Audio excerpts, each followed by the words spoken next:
مشکلات تجھے اونچا اڑاتی۔ حضرت سلمان فارسی کہتے ہیں میں نبی پاک کی تلاش میں نکلا تھا، حضور کی تلاش میں نکلا،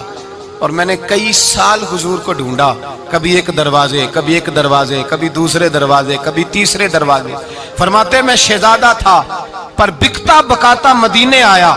میں نے نبی پاک کی تلاش میں یہودیوں کی غلامی بھی کی، تیری تلاش میں پھرا میں جنگل پہاڑ اور دشت میں۔ فرماتے ہیں بڑی تکلیف کاٹی، بڑی آزمائش دیکھی، لیکن اس دن مجھے سارے دکھ بھول گئے، اس دن میری ساری تکلیفیں آسانیوں میں بدل گئی جس دن میرے نبی نے میرا بازو تھام کے کہا سلمانو منا اہل البیت، فرمایا سلمان کو تو میں نے اپنی اہل بیت میں شامل کر لیا ہے۔ فرماتے اتنی بڑی فضیلت کہ میں رسول اللہ کے خاندان میں جا شامل ہوا۔ تو بھائی یاد رکھیں، جب آپ کو مشکل آتی ہے تو آپ کو آسانی دینے کے لیے آتی ہے، جب آپ کی طرف کوئی آزمائش آتی ہے تو آسانی دینے۔ یہ بات صحیح ہے کہ بیٹیاں پیدا ہونے پہ مشکل ہوتی ہے، ان کے نصیبوں سے ڈر آتا ہے، پر جتنی آسانی اللہ بیٹیوں کے باپ کو عطا کرتا ہے اور جتنی رحمت رب بیٹیوں کے باپ پہ فرماتا ہے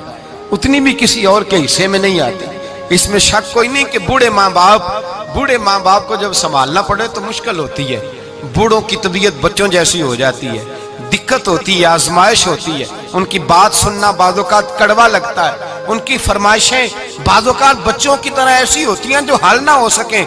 لیکن یہ وہی ماں باپ ہیں جن کی نوکری کے بارے میں میرے مصطفیٰ نے فرمایا اگر تو ایک رات انہیں خوش کرنے میں کامیاب ہوا تو اللہ 2 حج اور 2 عمرے کا ثواب عطا فرمائے گا۔ اس میں شک نہیں کہ بہت سارے کام مشکل ہوتے ہیں، کٹھن ہوتے ہیں، آزمائش والے ہوتے ہیں، اس میں کوئی شک نہیں کہ اس دور میں دین کا کام بڑا مشکل ہے، دعوت و تبلیغ کا سلسلہ بڑا کٹھن ہے، اس دور کے اندر حق بات بیان کرنا بڑا ہی مسئلہ ہے، اس دور کے اندر لوگوں کو کھری بات پہنچانا اور بتانا